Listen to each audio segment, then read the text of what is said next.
Welcome back to Brain Spark channel, where we make Blender easy and fun to learn.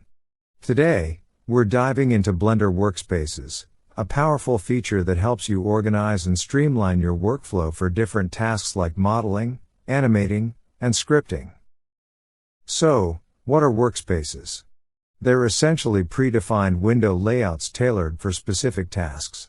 Each workspace contains a set of areas, like the 3D viewport, outliner, and properties, making it easy to focus on what's important. Workspaces are located right here, at the top of Blender's interface. To switch between workspaces, simply click on the tabs. Or, use the handy shortcuts, Ctrl plus page up and Ctrl plus page down. Want to rename a workspace? Just double-click on its tab. And if you need a new workspace, click on the Add, Plus, button right here.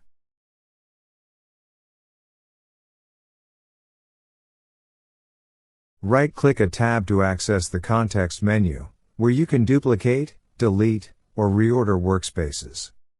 Let's start with Blender's default workspace, Layout. This workspace is your go-to for previewing scenes and includes 4 main editors. The 3D viewport on the top left, yellow. The outliner on the top right, green.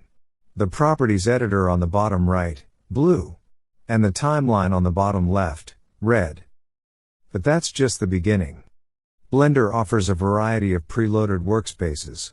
Modeling, for editing geometry with modeling tools. Sculpting, for reshaping meshes with sculpting tools. UV editing, for mapping textures onto 3D surfaces.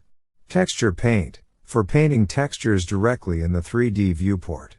Shading, for setting up materials and rendering properties. Animation, for creating animations by keyframing object properties. Rendering, for previewing and analyzing your rendered results. Compositing, for post-processing and combining rendered images. Geometry nodes, for procedural modeling. Scripting, for writing Python scripts to extend Blender's capabilities. Need something more specialized? Blender includes additional workspaces for tasks like 2D animation, ideal for creating animations with the grease pencil. 2D full canvas, a larger canvas version for 2D animation.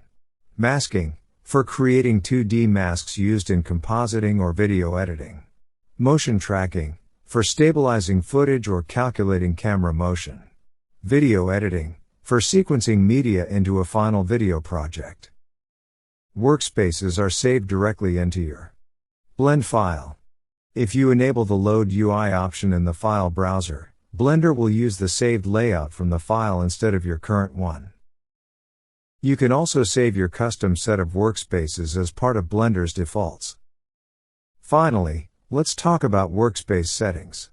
You can pin a specific scene to a workspace by enabling Pin Scene, so switching workspaces will always return to that scene. You can also set a default mode for each workspace. For example, automatically entering Sculpt mode in the Sculpting workspace. And, if needed, you can filter add-ons for a workspace, enabling only those you need. That's a quick overview of Blender Workspaces. With these tools, you can organize your projects like a pro and switch effortlessly between tasks. And don't worry, we'll go through each and every topic in more detail in the upcoming videos. Don't forget to like, subscribe, and hit the bell icon for more Blender tips. Thanks for watching, and happy blending!